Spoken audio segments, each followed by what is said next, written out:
1,31,00,000 টাকা বাজেট থাকলেও স্কুল ভবন নির্মাণে ব্যবহার হচ্ছে সেই আগের ভবনের পুরাতন ইট। আগের ভবনটা ছিল ওই ভবনের পুরাতন ইটগুলো দিয়ে মানে কাজ চলতেছে আর কি। উনি বলছিল আমাদের ভুল হয়েছে, আমি বলছি যে আপনাদের ভুল না, আপনারা ভুল না, জানিয়ে শুনিয়ে এটা অনিয়ম করছেন এবং দুর্নীতি করছেন। গাইবান্ধা সদর উপজেলার রামচন্দ্রপুর ইউনিয়নের রহমতপুর মঞ্জুর মেমোরিয়াল উচ্চ বিদ্যালয়ের নতুন ভবন নির্মাণে এমনই গুরুতর অনিয়মের অভিযোগ উঠেছে। শিক্ষার্থীদের জন্য নিরাপদ ও আধুনিক শ্রেণীকক্ষ তৈরির কথা থাকলেও সেখানে পরিত্যক্ত পুরনো ভবন ভেঙে পাওয়া ইট এবং নিম্নমানের বালু ব্যবহার করা হচ্ছে। ঠিকাদার বলতিছে, উনি বলতিছে এখানে যে বিল্ডিংটা ছিল এই বিল্ডিংটার ইটগুলো হেডমাস্টার কিনে নিছে, পুরাতন ইটগুলো কিনে নেওয়ার পরে এই ইটগুলো এবার এই কন্ট্রাক্টরক দিছে, এগুলো আপনি লাগে আমাকে নতুন ইট দেন, নতুন ইট নিয়ে যায় ওনার বাসায় কাজ করবে, এটা আর কি শুনলাম।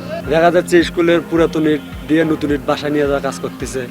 স্কুলের মনে করেন যে ফরম্যান ইঞ্জিনিয়ারের সাথে কন্ট্যাক্ট করে 2 নম্বরের দিয়ে কাজ করাতেছে, পিকেটের দিয়ে কাজ করাচ্ছে। দেখেন পুরনো ইট ব্যবহার করে ভবন নির্মাণের বিষয়টি সামনে আসতেই সরাসরি অনিয়মের কথা স্বীকার করে নেন নির্মাণ কাজের দায়িত্বে থাকা ঠিকাদার ওয়াহেদ মিয়া। তিনি জানান, পুরনো ইট দিয়ে তৈরি করা দেওয়ালটি ভেঙে ফেলে নতুন করে আবারও নির্মাণ কাজ শুরু করা হবে।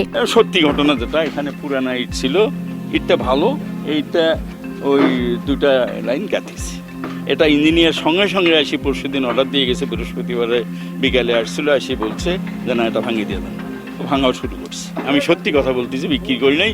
ওই দিনে লেবার মিস্ত্রি করছে যে আমরা বসিয়ে আছি, ইটটা গাঁথি, আপনি ওই 2000 ইট ওনাকে দিয়ে দেবো। কেন এটার আর বলতে পারবো না, করছি তো, এটা আমি তো বললাম আমার লোকজন করছে। এটা বিদ্যালয়ের নির্মাণ কাজে এমন প্রকাশ্যে অনিয়ম ও নিম্নমানের সামগ্রী ব্যবহারের খবর ছড়িয়ে পড়লেই স্কুল কর্তৃপক্ষ দ্রুত প্রতিক্রিয়া দেখান। শিক্ষার্থীদের নিরাপদ ভবন নিশ্চিত করতে প্রকল্পের প্রতিটি ধাপ যথাযথভাবে তদারকির পাশাপাশি পুরনো ইটের দেওয়াল অবিলম্বে ভেঙে ফেলার নির্দেশ দিয়েছে বিদ্যালয়ের প্রধান শিক্ষক। পুরাতন ইট দিয়েছিল তো, আমার পরে জানার পরে গতকাল আমরা ইঞ্জিনিয়ার এসে ওটা ভেঙে দেওয়ার অবস্থা। আমি বলছি না, পুরাতন ইট চলবে না, কালকে ভাঙতে বলছি। পুরাতন ইট লাগাইছিল ওরা, ঠিক আছে, হ্যাঁ, সেটা ভেঙে দিতে বলছি। বিশাল বাজেটের এই প্রকল্পে স্বচ্ছতার অভাব নিয়ে স্থানীয়রা যথাযথ কর্তৃপক্ষের হস্তক্ষেপ দাবি করলে বিষয়টি প্রশাসনের নজরে আসে। সরকারি কাজে এমন গাফিলতির বিষয়ে দ্রুত পদক্ষেপ নেওয়া হবে বলে আশ্বাস দিয়েছেন গাইবান্ধার শিক্ষা প্রকৌশল অধিদপ্তরের নির্বাহী প্রকৌশলী রতীশ চন্দ্র সেন।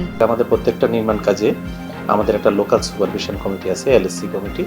ওই এলএসসি কমিটির 5 জন সদস্য কাজ করেন, তাদের মাধ্যমে আমরা কাজটুকু তদারকি করে থাকি।